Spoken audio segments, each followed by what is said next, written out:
I want to introduce Miss Amber Neisner, Robinson Elementary Support Staff of the Year. And Amber never ceases to amaze me day in and day out. And so I wanted to kind of give you a little background on a day in a normal day in the life of Amber. Her day starts with a ringing phone, parents reporting their children are sick, buses are arriving, parents are dropping off children and notifying her of appointments that they'll be back to pick them up in 10 minutes. At the same time, teachers are asking questions and gathering information before their day begins. The phone continues to ring as she tries to get logged onto the computer to deal with her messages that are waiting for direct attention. Finally, the bell rings and the announcements are made. Then she finally takes her coat off. But wait, the buzzer begins to go off as students arrive late at the front door. Calls are being made to those students reported absent in the system. She begins to clear the paperwork on her desk, some of which has been there for several days, but we won't tell. When the intercom begins ringing because there's a sick child, then the phone call goes out to the parent who can't be there, but they'll try to make it as soon as they can. A sub is needed for tomorrow, so that means she better get started on it right away. Then she's got to call the bus barn and get student transportation set up for the 5 new students we've just enrolled. Again, the buzzer goes off at the door. A student forgot their lunchbox. Phone calls continue. Packages are being delivered along with the mail.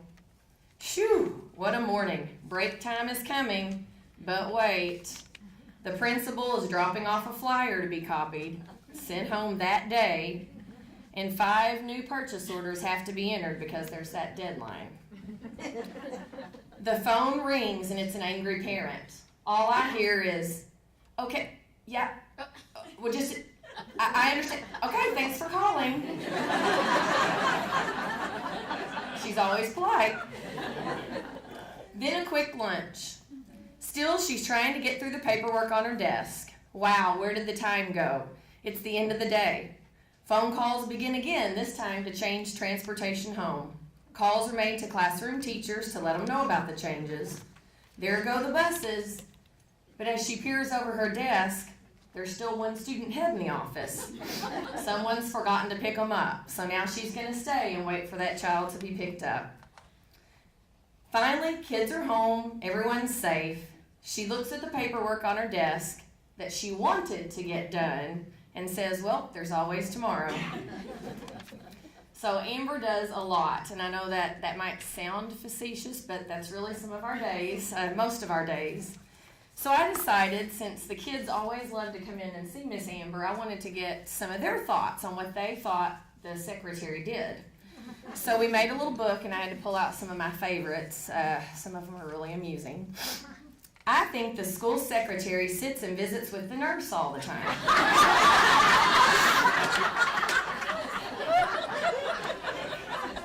I think the school secretary makes phone calls and reminds my teacher to please bring her Thursday packets to the office. I think the school secretary does her work and drinks a lot of water with a lot of ice. Not sure where that one came from. More coffee than anything. I think the school secretary watches for the challenge kids so they can load the bus. I think the school secretary tells teachers that they might have a meeting coming up. I think the school secretary calls sick kids so they can go home.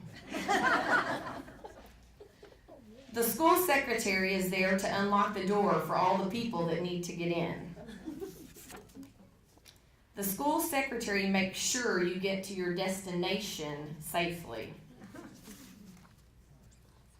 The school secretary types all kinds of stuff, I think it's important stuff, in the computer on her desk.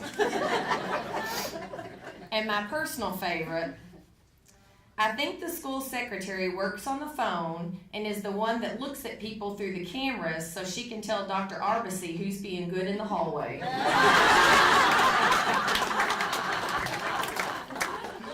Again, I'd like to congratulate Amber Meissner.